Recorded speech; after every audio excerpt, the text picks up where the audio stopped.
I'm a bioengineer by training, and I went to Georgia Tech and then UCLA for grad school. And it was out there where I was really I mean, I've been interested in aging research for quite a while, but I got to know a super centenarian researcher there. So somebody who would go around kind of interviewing people 110 or greater, so kind of the oldest old, and trying to tease out what enables their exceptional longevity.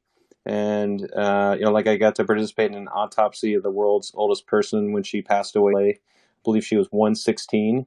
But there was a group of researchers in LA that included Dr. Fahy, and so I got to know him through that, and just over the span of a few years, I had been in communication with him, and he's just a brilliant scientist, and I eventually just approached him, and but he's also kind of a very busy guy, right? He's also the chief scientific officer of 21st Century Medicine, which is probably the world's kind of foremost kind of leading cryobiology laboratory that's based in the LA area.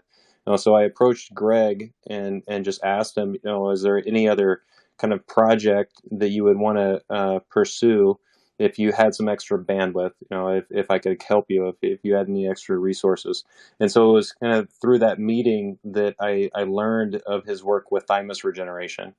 And and maybe for background there, the thymus is a part of your immune system. So it's your thymus it's kind of located right above your heart, and it's what trains all of your immune cells when you're young and teaches them what to tolerate or what to attack. And but with everybody, around middle age, your thymus starts to atrophy, or it starts to degrade, and it gets replaced by fatty tissue. And so everybody, by the age of 50 or so, your thymus is replaced by non-functional fatty tissue. And so people kind of can do okay with that. You can obviously kind of survive your 50s and 60s and 70s. But it's generally not until kind of your mid 70s when people experience a significant collapse of the immune system.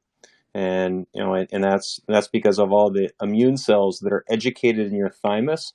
They kind of survive in they're long lived, so they survive in your immune system for maybe a couple of decades.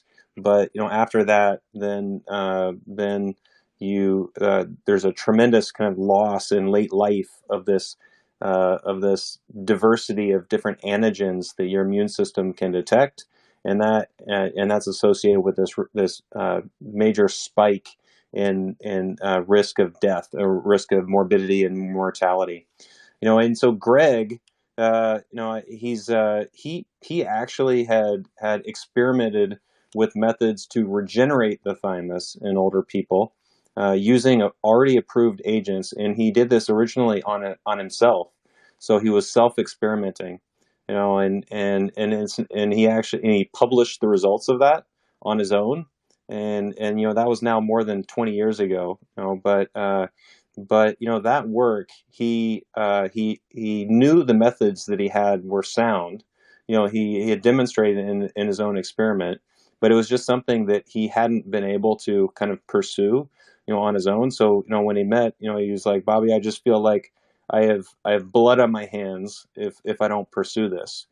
So it was kind of through that meeting that we banded together to form Intervene Immune, and to launch human clinical trials focused on that area.